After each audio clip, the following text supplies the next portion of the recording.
25 নং পাকা বেতবাৰী সমষ্টিৰ অসম যুৱ পৰিষদৰ সমিতি গঠন আৰু বৃহৎ যোগদান কাৰ্যসূচী সম্পন্ন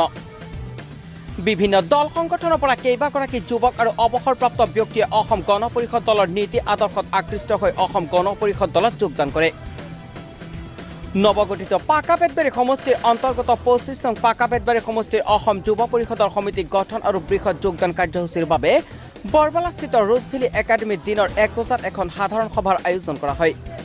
উক্ত সভাত বিভিন্ন দল সংগঠনৰ পৰা কেইবাগৰাকী যুৱক আৰু অৱসৰপ্ৰাপ্ত ব্যক্তিয়ে অসম গণ পৰিষদ দলৰ নীতি আদৰ্শত আকৃষ্ট হৈ অসম গণ পৰিষদ দলত যোগদান কৰে উক্ত সাধাৰণ সভাত সভাপতিত্ব কৰে 25 নং পাকা বেতবাৰী সমষ্টি কমিটিৰ সভাপতি তাইজুদ্দিনে উক্ত সভাত উপস্থিত থাকে অসম গণ পৰিষদ দলৰ কেন্দ্ৰীয় উপসভাপতি ডক্টৰ ৰঞ্জিত ডেকা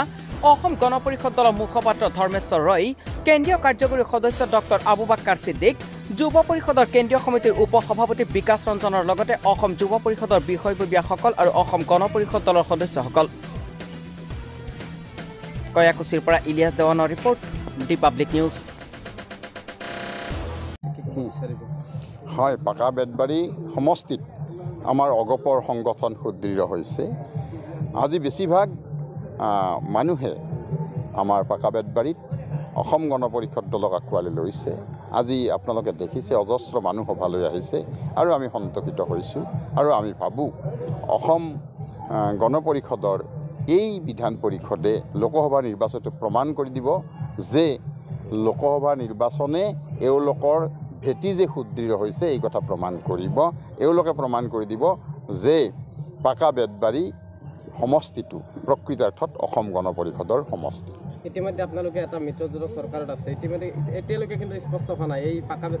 বৰপেটা লোকসভা অগপক দিব নে বিজেপিয়ে ৰাখিব মিত্ৰজোঁটে খেলিব মিত্ৰজোঁটে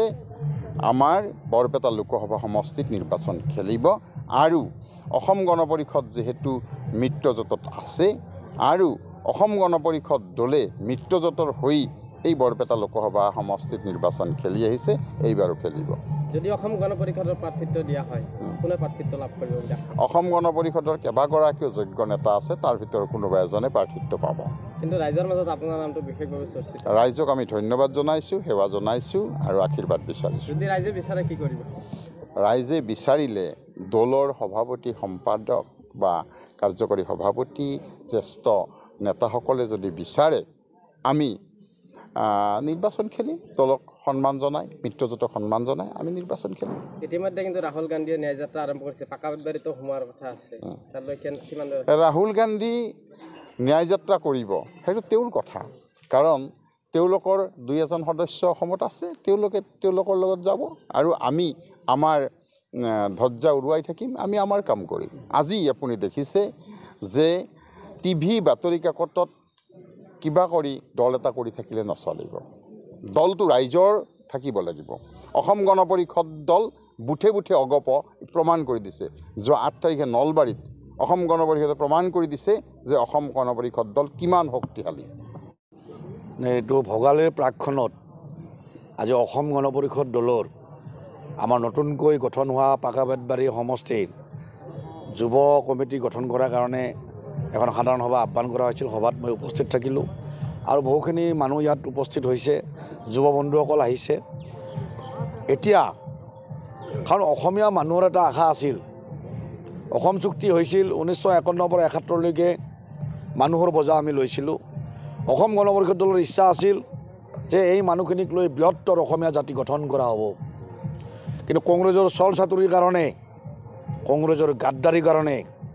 আৰু শেহতীয়াভাৱে UDFৰ পানীজাৰা বদৰুদ্দিন চাহাবৰ গাদ্দাৰীৰ কাৰণে সেই কথা আজি সম্ভৱপৰ হৈ উঠা নাই কিন্তু শদিয়াৰ পৰা ধুবুলীয়া এটা বাতাবৰণ চলিছে এতিয়া সকলো আমাৰ মাইনৰিটি সম্প্ৰদায়ৰ মানুহ আজি অসম গণ পৰিষদ দলত কিয় যোগদান কৰিছে সকলো মানুহে বুজি উঠিছে যে IMDT বহুৱাইছিল কংগ্ৰেছে অবৈধ আইন যি আইনৰ জৰিয়তে অবৈধ আইন বহুৱাই কংগ্ৰেছে মাইনৰিটি মানুহক ভোটৰ বেংক কৰিছিল মাইনৰিটি মানুহক বিদেশীৰ লেবেল লগাই ষড়যন্ত্ৰ কৰিছিল কিন্তু অসম গণ পৰিষদ দলে সেই সময়ৰ অসম গণ পৰিষদ দলৰ আমাৰ MP আছিল আৰু প্ৰাক্তন মুখ্যমন্ত্ৰী সৰ্বানন্দ সোণোৱাল ডাঙৰীয়াৰ জৰিয়তে অসম গণ পৰিষদ দলে সুপ্ৰিম কোৰ্ট কৰি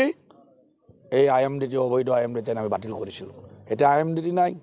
নাগৰিকপঞ্জী হ'ল যি নাগৰিকপঞ্জী প্ৰস্তুত কৰাৰ কাৰণে 15 বছৰ কংগ্ৰেছৰ শাসন আছিল তৰুণ গগৈ ডাঙৰীয়া মুখ্যমন্ত্ৰী আছিল আৰু সেই নাগৰিকপঞ্জীৰ বিৰোধিতা কৰাৰ কাৰণে আজি বৰপেটাত মানুহ গুলিয়াই মাৰিছিল তৰুণ গগৈ ডাঙৰীয়াই আৰু নাগৰিকপঞ্জীৰ কাম বন্ধ কৰি দিছিল। কিন্তু আমাৰ চৰকাৰৰ নীতি এটাই যে আমি নাগৰিকপঞ্জী উন্নীত কৰিব লাগে, অসমৰ নাগৰিকপঞ্জী উন্নীতকৰণ হ'ব লাগে। আৰু সেইকাৰণে আমাৰ মুখ্যমন্ত্ৰী প্ৰাক্তন মুখ্যমন্ত্ৰী সৰ্বানন্দ সোণোৱাল ডাঙৰীয়া যেতিয়া মুখ্যমন্ত্ৰী হ'ল মিত্ৰ দলৰ, তেওঁ নিজেই NRC কাৰ্যালয়লৈ গৈ আজি নাগৰিকপঞ্জী কৰিলে। আমি নাগৰিকপঞ্জী এখন পালোঁ। তাত কিছু আঁকোৱা আছে, কিছু কুটি বিচ্যুতি আছে। গতিকে আমি পুনৰীক্ষণ বিচাৰিছোঁ। এখন শুদ্ধ NRC আমাক লাগে। শুদ্ধ NRC যেতিয়া হ'ব তেতিয়া কংগ্ৰেছ আৰু UDFৰ এই ষড়যন্ত্ৰমূলক ৰাজনীতি, আজি আমাৰ মাইনৰিটি মানুহক বিদেশী লেবেল লগোৱা ৰাজনীতি আৰু উভৰি যাব। গতিকে